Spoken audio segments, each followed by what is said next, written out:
오늘 우리에게 주시는 하나님의 말씀은 요한복음 8장 42절과 43절의 말씀입니다. 요한복음 8장 42절과 43절의 말씀을 봉독하겠습니다. 예수께서 이르시되 하나님이 너희 하나님 아버지였으면 너희가 나를 사랑하였으리니 이는 내가 하나님께로부터 나와서 왔음이라. 나는 스스로 온 것이 아니요 아버지께서 나를 보내신 것이니라. 어찌하여 내 말을 깨닫지 못하느냐? 이는 내 말을 들을 줄 알지 못함이로다. 아멘. 주님의 은혜와 평강이 또 이번 한 주간에도 우리의 삶 속에 가득하기를 또 간절히 원하고, 또 주님과 동행하는 삶을 또 이번 한 주도 살아가시기를 간절히 축원합니다. 자, 우리가 지금 계속 매 우리가 요한복음의 말씀을 읽어가고 있습니다. 1월 한 달 동안 또 2월 달도 한 중순까지는 이 요한복음을 우리 계속 읽고 있는데, 오늘 말씀 함께 나누는 설교의 제목은 말씀을 깨닫는 지혜라고 하는 그런 제목으로 함께 오늘 이 본문의 말씀을 살펴보려고 합니다. 제가 이 요한복음을 묵상해 오면서 쭉 요한복음을 강해하면서 몇 차례 드린 말씀 중에 하나는 요한복음은 매우 심오한 책입니다 하는 이야기를 여러 차례 했습니다.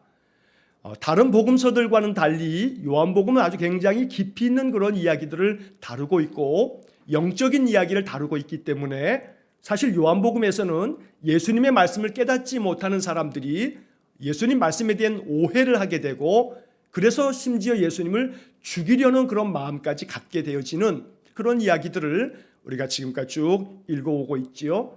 자, 그래서 요한복음을 읽어갈 때는 맥락을 잘 살펴보면서 읽어야 합니다. 우리가 이렇게 하루하루 물론 순서대로 쭉 읽어가고 있기 때문에 흐름을 쭉 이해하고 지금 보고 있습니다만, 또 종종은 이 전체적인 흐름이 지금 어떻게 가고 있는가 중간중간 한 번씩 되짚어보면서 이 말씀을 쭉 따라가야지만 그 말씀 한 구절 구절, 한 본문의 맥락을 우리가 잘 파악할 수 있는 겁니다. 그래서 오늘은 또 이 요한복음 8장을 또 읽어가면서 잠시 앞의 이야기들을 좀 간단하게 좀 또 한번 살펴보면, 여러분 1장부터 지금 8장까지 이렇게 왔습니다. 1장부터 8장까지 요한복음을 우리가 한 달 반 정도 쭉 묵상을 하면서 요한복음이 우리의 마음속에, 우리의 머릿속에 기억이 되고 또 느껴지기를 원합니다. 자, 요한복음 1장 그러면 말씀이 육신이 되어 우리 가운데 임하셨다. 그래서 그 아들을 영접하는 자는 하나님의 자녀가 되는 권세를 주셨다 하는 요한복음 1장의 중요한 이야기를 우리가 읽게 되는데, 이제 세례 요한이 이 예수님에 대해서 증언하는 이야기가 요한복음 1장에 나오지요. 세상 죄를 지고 가는 하나님의 어린 양이로다, 이런 이야기가 요한복음 1장에 나오게 됩니다. 태초에 말씀이 계셨는데 그 말씀이 하나님과 함께 계셨고 그 말씀이 곧 하나님이시다. 그래서 예수님은 곧 하나님이시며 그분이 말씀이 되셨는데 그 말씀이 육신이 되어 이 땅에 오셨다 하는 이야기들을 1장에서 보면서, 자, 요한복음 2장으로 넘어오면 가나의 혼인잔치 이야기가 나오죠. 우리 잘 알고 있는 이야기입니다. 물로 포도주를 만드신 그런 놀라운 표적, 요한복음은 이것이 첫 번째 표적이다라고 이렇게 소개를 하고 있습니다. 자, 그리고 요한복음 3장으로 넘어오면 예수님께서 니고데모를 만나시죠. 니고데모를 만나셔서 예수님 하신 말씀 중에 물과 성령으로 거듭나야 한다, 그래야 하나님 나라 들어갈 수 있다 하는 말씀을 하시면서 요한복음 3장 16절 하나님이 세상을 이처럼 사랑하사 하는 복음을 우리에게 들려주십니다. 자, 그러면서 이제 4장으로 넘어오면 예수님 누구를 만나냐면 사마리아를 지나시다가 수가성에서 우물가에서 여인을 만나시게 됩니다. 이 여인과 대화를 주고받는데 그 대화 중에 하시는 말씀이 내가 주는 물은 그 물을 마시는 자가 영원히 목마르지 않을 거다 말씀하시죠. 그리고 내가 주는 이 물은 그 속에서 영생하도록 솟아나는 샘물이 되겠다 하는 말씀을 들려주십니다.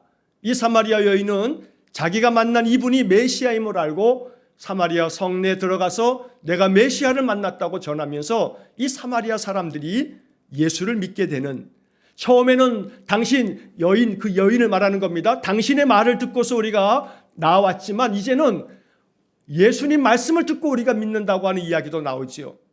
자, 여기서 이제 요한복음 전체의 맥락을 이해하실 때 중요한 것은요, 사마리아 여인이 예수님 만났다는 거예요. 메시아임을 발견했다는 거예요. 그리고 전도자가 되어서 사마리아 사람들을 전도하기도 했단 말이에요.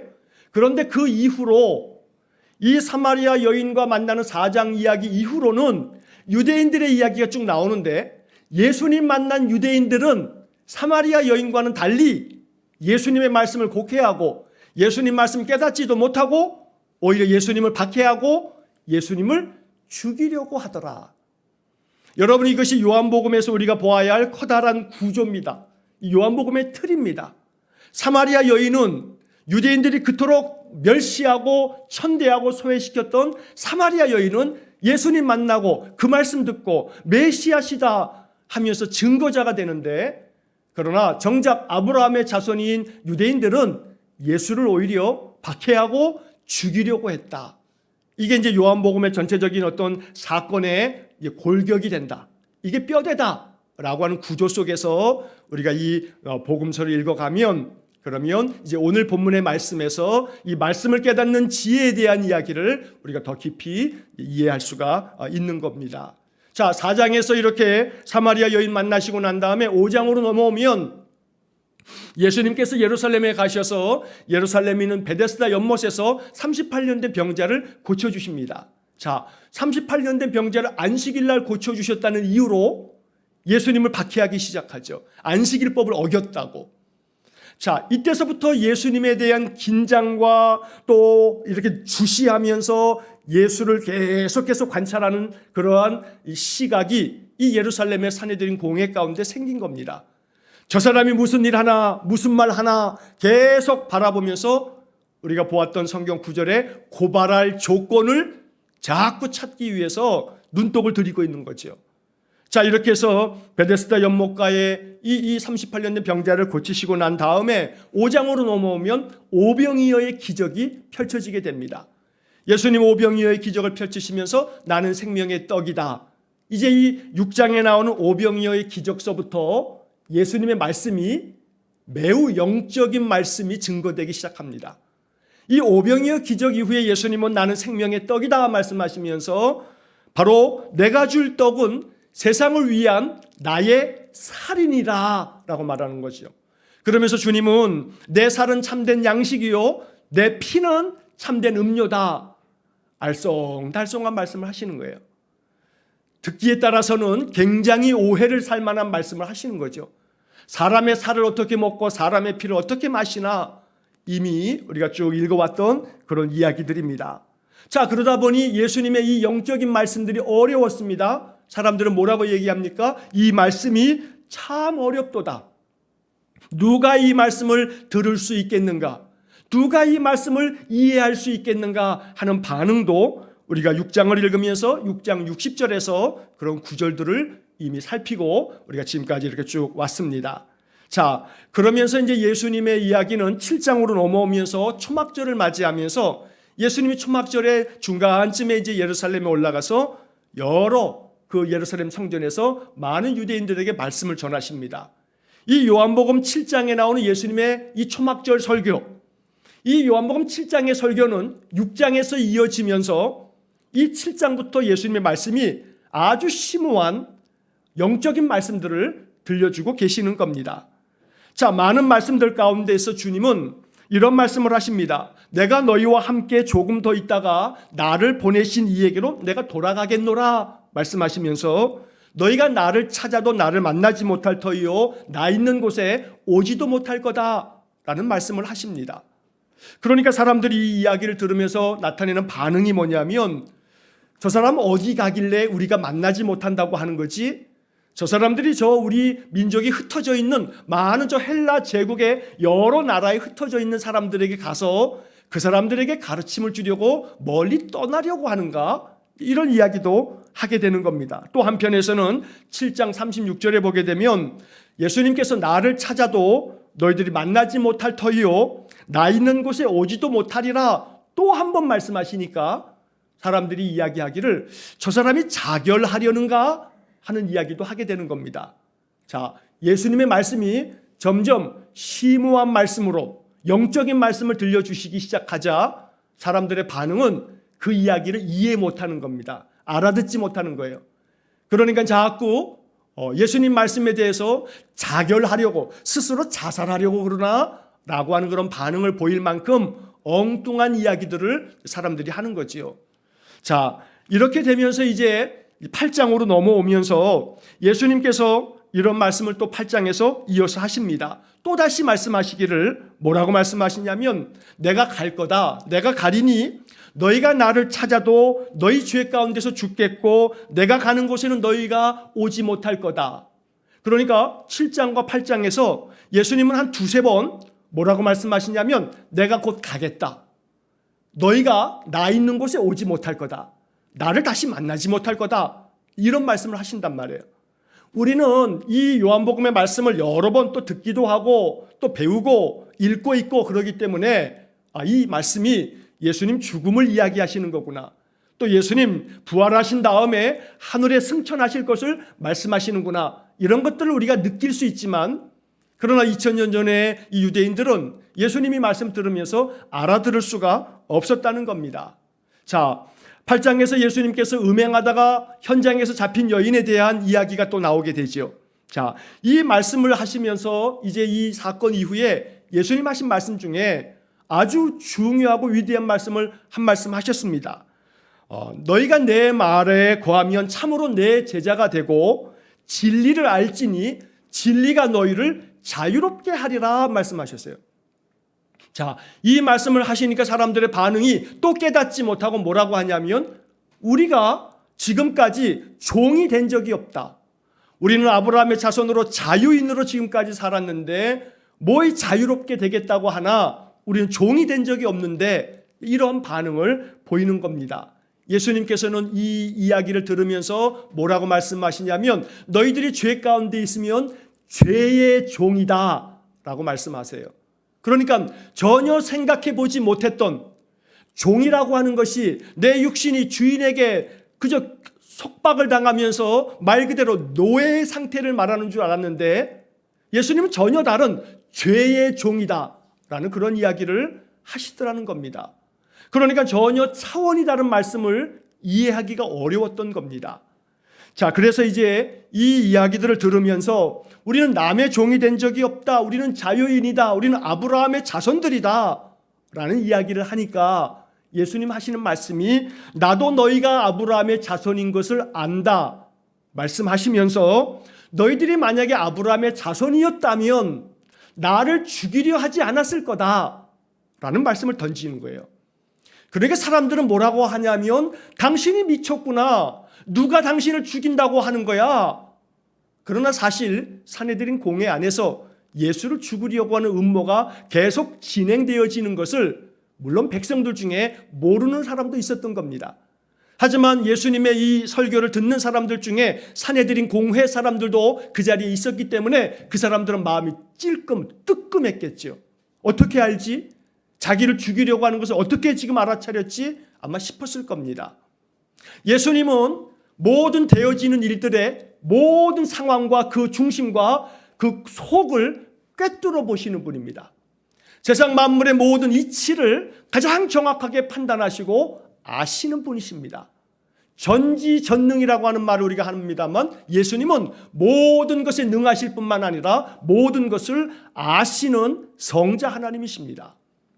이렇게 주님 말씀하시면서 주님께서는 거듭해서 나를 너희들이 죽이려고 한다 하는 이야기를 8장에서 두 번이나 하십니다.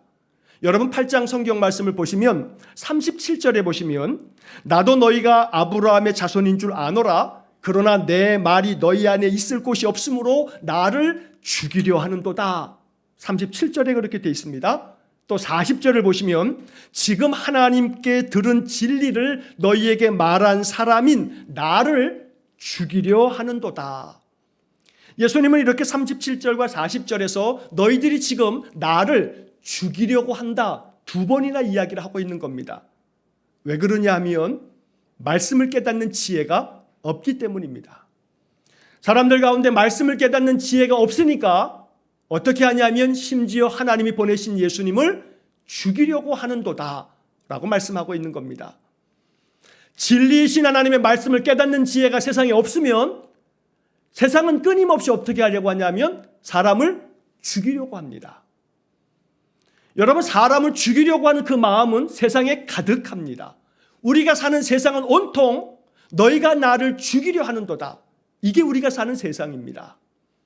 당장 여러분들을 직접 내가 너를 죽일 거야 하고 달려드는 사람이 없을지는 몰라도 아니요, 그렇지 않습니다. 우리 주변에는 보이지 않는 가운데 나를 죽이려고 하는 자가 많은 겁니다. 여러분, 크게 좀 큰 범주에서 이야기하자면 지금 저 러시아하고 우크라이나하고 심상치 않습니다. 아주 일촉즉발 전쟁이 벌어질 그런 위기 상황에 있습니다. 그런데 러시아와 우크라이나에서 벌어지는 저 문제가 저쪽 땅에 먼 땅에서 있는 그런 이야기로만 생각하고 있지만 사실은 그 문제뿐만 아니라 또 미국이 그동안에 여러 나라들의 문제들에 물론 자기들 나름대로는 세계 평화를 위해서 마치 세계 경찰이라도 되는 양 이 지구별에 우리 미국만이 온 나라들을 잘 평화롭게 만들 수 있는 경찰이야 우리가 라고 하는 식으로 개입해서 전쟁을 일으키는 것도 사실 지금까지 많이 있었습니다. 그러니 사람을 죽이려고 하는 것은 그 어떤 이유로도 이것은 용납될 수 없는 문제인데 사실은 그 안에 수많은 우리가 알지 못하는 수많은 정치하는 이들의 그 많은 이 계략과 음모와 그들의 그 권력에 의해서 자행되어지는 너희를 죽이려고 하는도다. 이게 세상에 가득한 겁니다. 자, 멀리 국제적인 이야기나 정치적인 이야기가 아니더라도 마찬가지입니다. 우리가 사는 이 세상은 제가 종종 얘기하듯이 정글입니다. 정글. 밀림이에요. 밀림. 그러니 내가 저 사람을 그냥 밟고 넘어가지 않으면 내가 죽어 라고 하는 생각을 합니다. 내가 저 사람을 밟지 않으면 내가 살 수 없으니 내가 밟고 넘어가야 돼. 그러니까 끊임없이 우리는 그 경쟁의 스트레스 속에서 사실은 저 사람이 나를 목숨을 죽이는 사람은 아닐지 몰라도 내 마음을 죽이려고 하는 사람이 얼마나 많은지 모릅니다. 아니, 사실은 우리 자신도 나도 모르는 사이에 사람을 죽이려고 하는 그러한 마음을 가진 적도 있다는 겁니다. 말씀을 깨닫는 지혜가 없으면 그 말씀을 깨닫지 못하는 그 지혜롭지 못한 마음 때문에 사람들은 끊임없이 사람을 해하고 사람을 무너뜨리는 일을 자행한다는 겁니다. 자, 그러한 이야기들이 이제 진행되어지면서 이제 오늘 본문 42절과 43절로 딱 넘어오는 겁니다. 자, 42절 한번 보겠습니다. 예수께서 이르시되 하나님이 너희 아버지였으면 너희가 나를 사랑하였으리니 나를 죽이지 아니하고 너희들이 나를 사랑했을 거야. 이는 내가 하나님께로부터 나와서 왔습니다. 내가 하나님께로부터 온 자이기에 너희들이 정말로 하나님이 너희 아버지였다면, 너희들이 지금 하나님이 우리 아버지라고 이야기하는데 하나님이 너희 아버지였다면 너희들이 나를 사랑했을 거다. 나를 죽이려고 하는 게 아니라 나를 사랑했을 거다 라고 주님은 말씀을 하십니다. 그러면서 42절 마지막에 하반절에서는 나는 스스로 온 것이 아니요 아버지께서 나를 보내신 것이니라. 자, 여러분, 요한복음을 쭉 읽으면서 제가 중간중간에 말씀을 여러 차례 드렸죠. 요한복음의 아주 특징 중에 하나는 예수님이 계속해서 나를 보내시니, 나를 보내신 분, 요한복음에만 나를 보내신이라고 하는 표현이 29번 나온다고 말씀드렸어요. 다른 복음서에는 한 번씩밖에 안 나오는데 요한복음에는 무려 29번이나 나를 보내신이라고 하는 표현을 예수님이 계속 사용하신단 말이에요. 자, 하나님께서 보내신 나를 너희들이 하나님인 아버지였다면 나를 사랑했을 거다. 근데 너희들이 나를 죽이려고 하고 있지 않느냐라고 말하는 겁니다. 세상 가운데 죽이려는 마음이 가득한 것은 하나님의 뜻이 아니죠. 하나님의 뜻은 오직 사랑하는 겁니다. 사랑하는 겁니다. 너희들이 나를 사랑하였으리니 라고 하는 이 42절의 말씀을 그래서 우리는 깨달아야 됩니다. 너희가 나를 사랑하였으리니, 이게 바로 하나님께서 오늘 이 아침에 말씀을 통해서 우리에게 주시는 하늘의 지혜인 것입니다. 너희가 나를 사랑하였으리니, 예수님만이 아닙니다. 우리의 가족들도 마찬가지입니다. 우리의 형제 동기간도 마찬가지입니다. 사실 여러분, 명절을 맞이할 때마다 우리의 마음에는 두 가지 이중적인 마음이 있습니다. 행복하고 감사하고 기쁘면서도 또 더러는 부담스럽고 힘들고 또 아픈 마음도 있습니다. 여러분, 사실 가족이라고 하는 것은 가족 안에는 많은 사랑과 애정도 있는 반면에 또 가족 안에는 아픔과 상처들도 많이 있습니다. 그래서 우리 안에 이 가족이 함께 모이고 친지들이 함께 모이고 함께 서로 또 연락하고 또 행복한 이 명절을 되어지면 우리의 마음속에 정말로 많이 기도해야 할 것은 우리의 가정뿐 아니라 이 땅에 있는 많은 가정들 안에 하나님, 너희가 나를 사랑하였으리니 사랑만이 가득하게 해주십시오. 사랑만이 가득한 가정이 되게 해주십시오. 라고 하는 그런 기도가 우리 안에 있어야 합니다. 그러나 안타깝게도 더러는 가정 안에 사랑보다는 마음의 원망과 더러는 미움과 더 크게는 증오의 마음이 심지어는 죽이고 싶은 마음까지 생겨지는 경우도 없지 않습니다. 이 세상 가운데. 그래서 우리는 이 말씀들을 읽으면서 마음속에 기도해야 합니다. 우리 가정 안에 사랑이 가득하면 그래 우리 가정에는 사랑이 가득하니 됐어 하고 마침표를 찍을 게 아니고 쉼표를 찍고 난 다음에 하나님 우리 가정 안에 이렇게 온 가족이 사랑 안에서 살게 하시니 감사합니다. 그리고 우리 주변에 있는 여러 이웃들의 가정 안에 사랑이 가득하게 해주십시오 라고 기도할 수 있어야 합니다. 명절 때 사실은 가정 안에 그 사랑의 균열이 완전히 균열이 아니라 금이 간 게 아니라 완전히 깨져버리는 경우도 사실은 많이 있는 겁니다.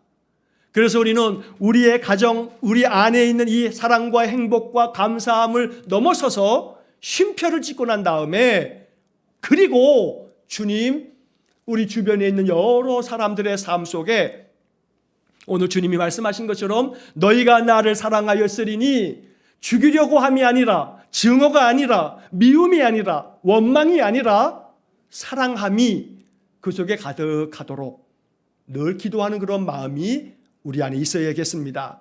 자, 이렇게 주님이 말씀하시면서 사랑에 대한 말씀을 하시면서 이제 그 다음 43절에서 아주 의미심장한 말씀을 하십니다. 43절 한번 보시겠습니다. 어찌하여 내 말을 깨닫지 못하느냐? 이는 내 말을 들을 줄 알지 못함이로다. 어찌하여 내 말을 깨닫지 못하느냐? 오늘 아침 우리가 읽을 이 성경의 말씀 본문 중에서 저는 이 43절의 말씀이 마음에 확 와닿았습니다. 이 말씀이 너무나 마음속에 확 꽂혔습니다. 그래서 이 말씀을 함께 나누어야겠다. 그래서 오늘 본문은 제가 딱 두 절만 정했습니다. 42절과 43절. 매일 성경의 본문에 의하면 59절까지 뒤에까지 많은 본문입니다만 본문을 많이 정하면 본문의 이야기를 쭉 하다 보면 시간이 많게 되니까 이 두 구절만 얘기해도 짧아서 오늘은 구절을 딱 두 개만 선택했습니다. 그 중에 초점은 43절. 어찌하여 내 말을 깨닫지 못하느냐? 이는 내 말을 들을 줄 알지 못함이로다. 오늘 우리는 이 43절의 말씀 앞에서 잠잠히 이 말씀 묵상하며 이 말씀을 되새길 수 있어야 합니다.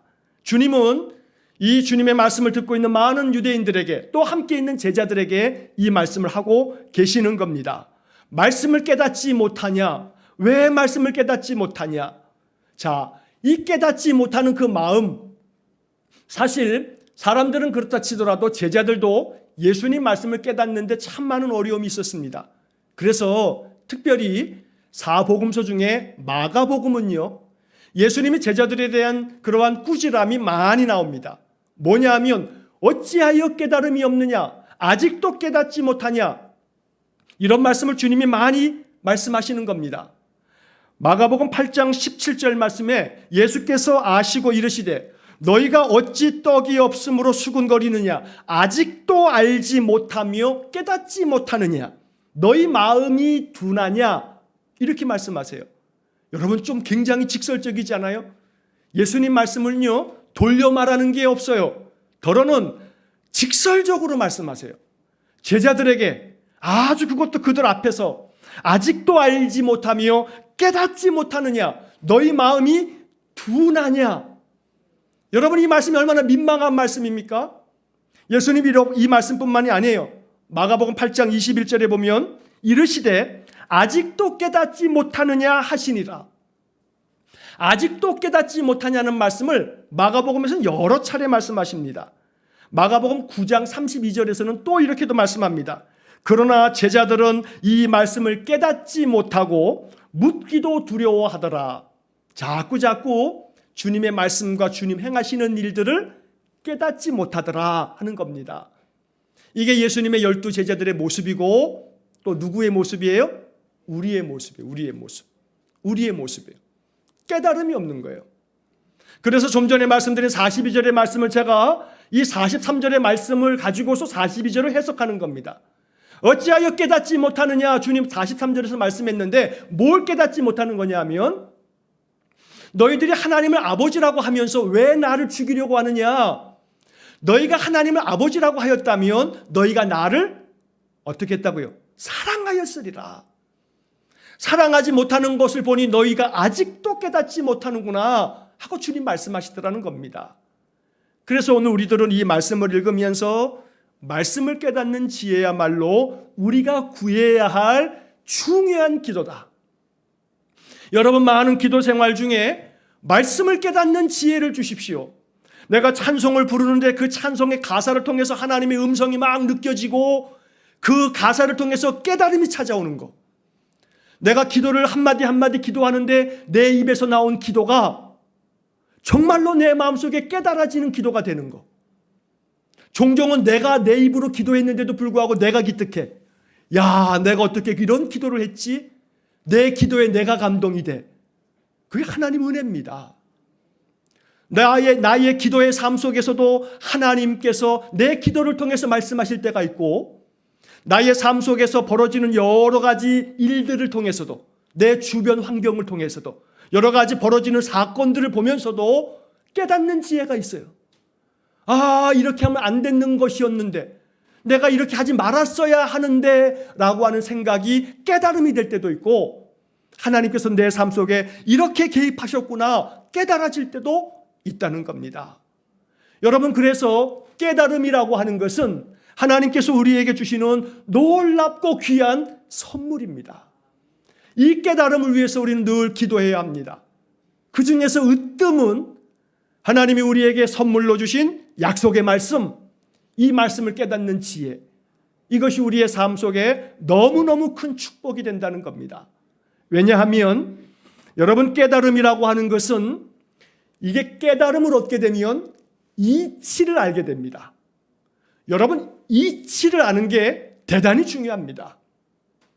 사업을 하시거나 직장에서 여러분들 이렇게 또 일을 하시거나 또 뭐 가정에서 살림을 하시거나 어떤 일을 하시든지 간에 이치를 아는 거. 이치라고 하는 말은요, 앞이나 뒤나 전후 좌우의 모든 상황을 잘 판단해서 이 상황 속에서 내가 어찌 생각하고 어찌 말하고 어찌 행동해야 할지를 잘 분별력 있고 사력 있게 아는 지혜가, 이게 이치예요.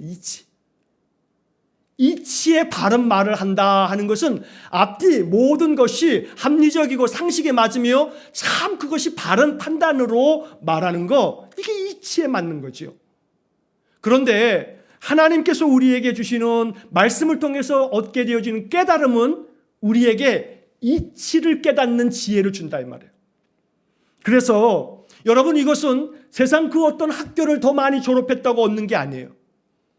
세상의 많은 졸업장이 학력이 이치를 깨닫는 지혜를 보장해 주는 것, 비례하는 게 아니에요. 이것은 아무리 세상에 학문이 아무것도 없는 무학자라 할지라도 하나님이 성령 안에서 부어주시는 말씀의 지혜가 충만하면요, 인생의 삶 속에 이치를 깨닫는 지혜가 밝아서 어떤 상황에서도 항상 바른 분별과 판단 속에서 흐트러짐 없이 지혜롭게 모든 삶을 헤쳐나갈 수 있는 지혜와 용기가 생겨지는 겁니다. 그러니 놀라운 축복은 하나님께서 주시는 깨달음의 지혜라는 겁니다. 이것이 우리의 기도가 될 수 있어야 합니다. 두려워하지 말라, 내가 너와 함께함이라 말씀하시면 이 한 구절의 말씀이 내 마음속에 너무나 은혜로운 말씀이 되고, 이 말씀이 깊은 깨달음 속에서 이치를 발견하게 되면 내 마음속에 두려움이 사라집니다. 평안이 찾아옵니다. 왜냐하면 하나님이 나와 함께 계신다는 이 말씀이 깨달아지게 되면 용기가 생긴다는 겁니다. 나 혼자가 아니다. 나 혼자가 아니다. 주님은 여러 차례 말씀하십니다. 나는 혼자 있지 아니하다. 나를 버리신 아버지께서 나와 함께 계시다라고 주님 말씀하세요. 성경을 읽으면서 한 구절, 한 말씀 속에서 너무나 큰 감동을 받을 줄 아는 깨달음의 지혜. 이거 하나님께서 우리에게 주시는 놀라운 축복이라는 겁니다. 그런데 깨닫지 못할 때가 많습니다. 자, 오늘 43절 한번 다시 한번 보시겠습니다. 43절 다시 한번 보시면 어찌하여 내 말을 깨닫지 못하느냐. 그 다음에 이제 이어지는 말씀이 이는 내 말을 들을 줄 알지 못함이로다. 제가 전에도 한번 말씀드렸죠. 성경에서 이는 이라고 하는 말이 나오면 이건 어떻게 읽으시라고요? 대부분의 왜냐하면 이렇게 읽으시면 돼요. 어찌하여 내 말을 깨닫지 못하느냐? 왜냐하면 내 말을 들을 줄 알지 못함이로다. 내 말을 들을 줄 알지 못하기 때문이다 라고 말씀하시는 겁니다.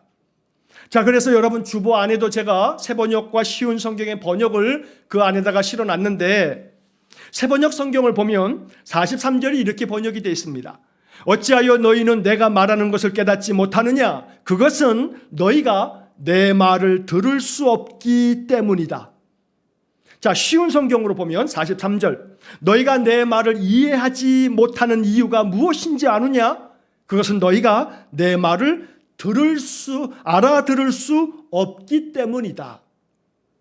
뭐뭐 때문이다 라고 이렇게 새번역이나 또 쉬운 성경 번역이 되어 있지요. 왜냐하면 너희들이 내 말을 들을 수 없기 때문이다.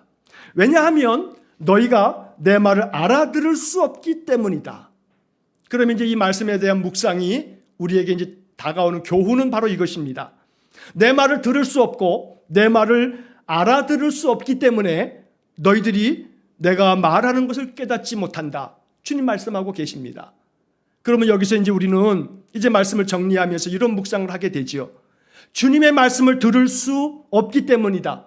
그러면 우리의 기도는 어떻게 해야 되는 거예요? 말씀을 들을 수 있으면 되지요. 말씀을 알아들을 수 있으면 돼요. 문제는 말씀을 알아들을 수 없는 게 이게 문제인 거죠. 그래서 오늘 이 말씀을 통해서 우리가 이제 한번 점검해 봐야 할 것이 있다는 겁니다. 자, 말씀을 깨닫는 지혜는 말씀을 알아들을 수 있으면 되는데 알아들을 수 없다는 거예요. 어떻게 하면 알아들을 수 있는가? 왜 알아들을 수 없는 건가? 간단한 이치로 첫째는 주파수를 맞추지 않았기 때문에 알아들을 수 없는 거예요. 여러분 아마 이 이야기들은 잘 아시는 그런 이야기들이지요.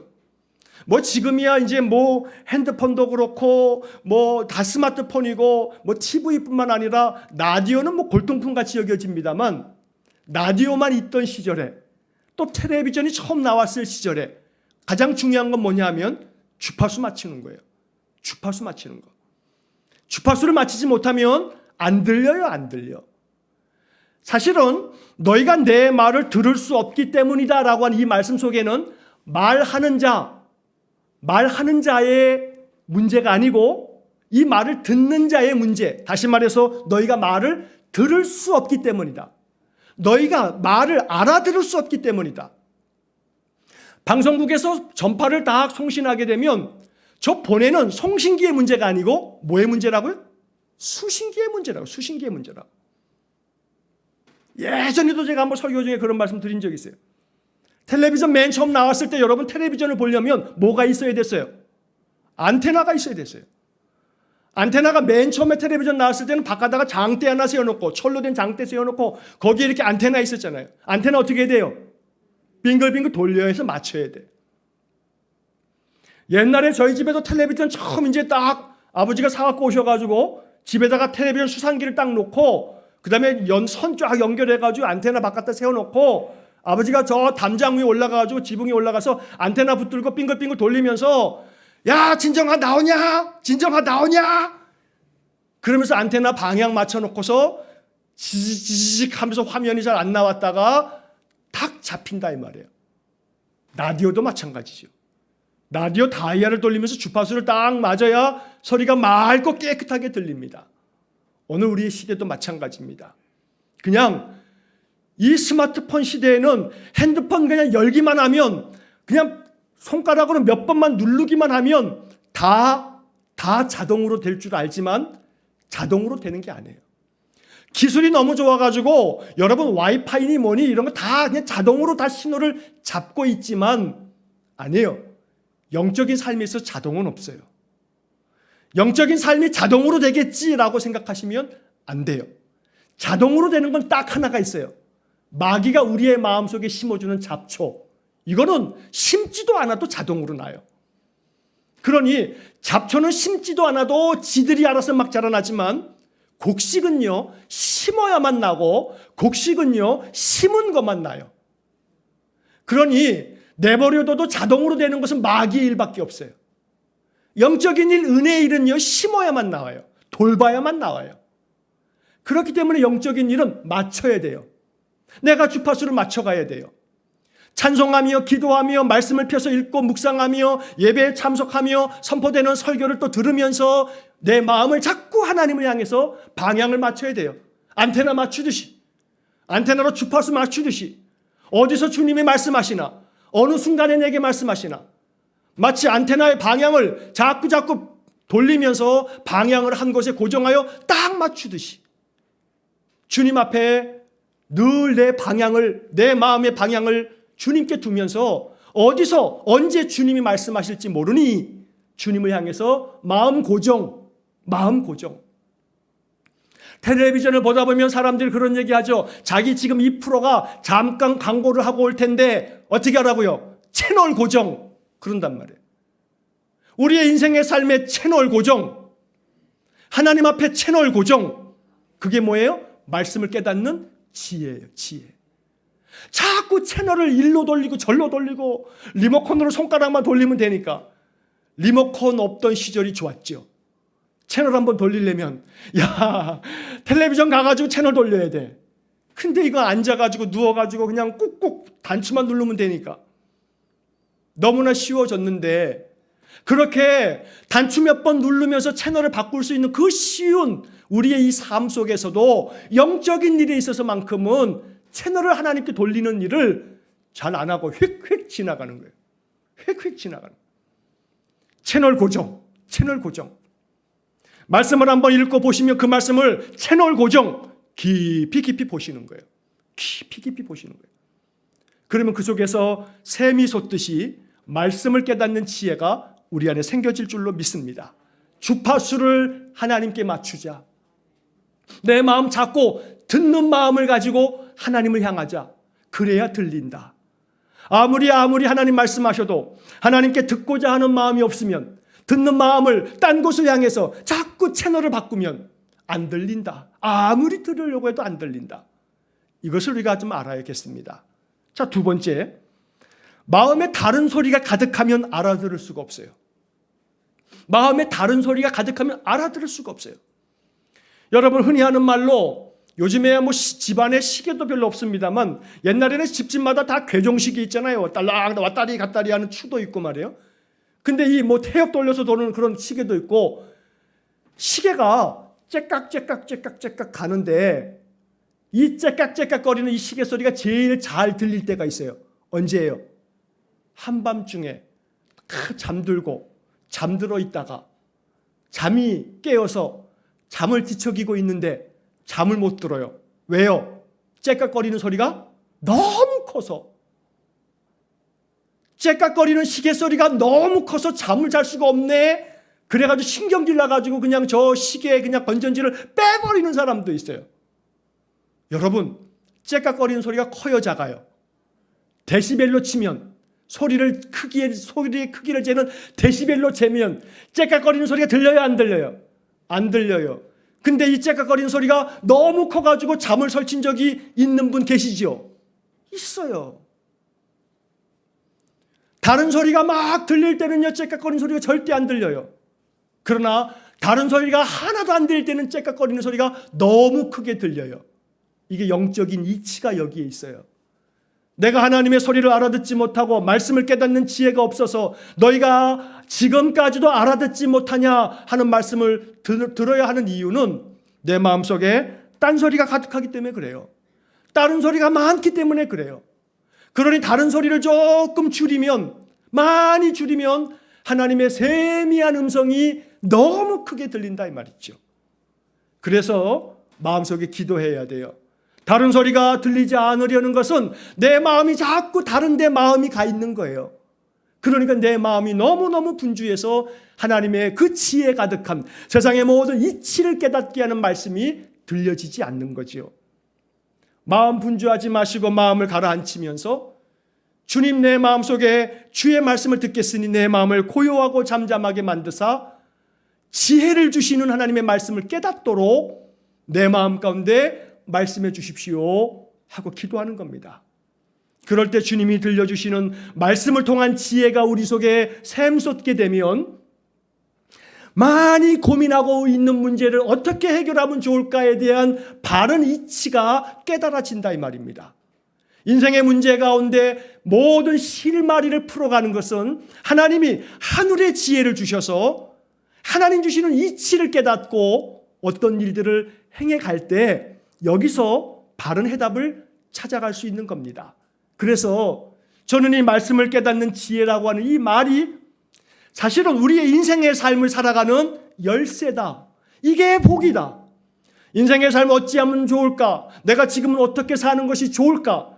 내가 지금 이 문제 앞에서 나는 어떻게 행동하는 것이 가장 좋은 방법일까?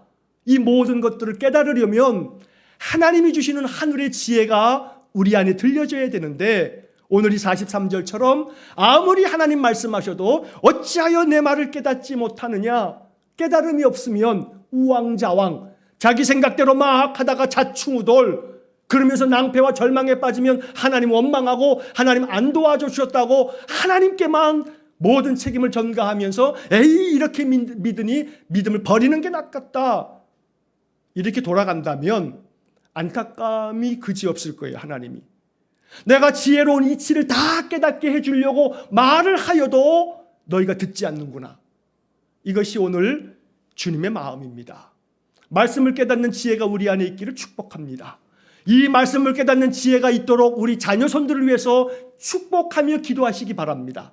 하나님, 우리 자녀손들이 이 명절에 인생을 살아가는 동안에 올 한 해를 사는 동안에 하나님이 하늘에서 부어주시는 그 말씀의 지혜를 깨닫고 자신들의 삶의 모든 이치를 지혜롭게 깨닫고 인생을 살아갈 수 있도록 은혜를 주십시오. 여러분들이 올 이 설 명절에 가족을 만나고 자녀를 만나고 함께 여러분들이 교통함이 있을 때에 이러한 축복의 기도를 하고 인사를 나누는 그런 명절이 되셔서 올 한 해 또 우리 남은 인생의 삶이 날마다 말씀을 깨닫는 지혜로 인해 가장 복된 인생의 발걸음 걸어가실 수 있기를 주의 이름으로 간절히 축원합니다. 기도하겠습니다. 자비로우신 하나님, 우리에게 지혜와 계시의 영을 부어주셔서 우리의 마음을 밝혀주셔서 마음을 열어 하나님 주시는 말씀을 깨닫는 지혜가 충만하게 해 주옵소서. 예수님 이름으로 기도하옵나이다. 아멘.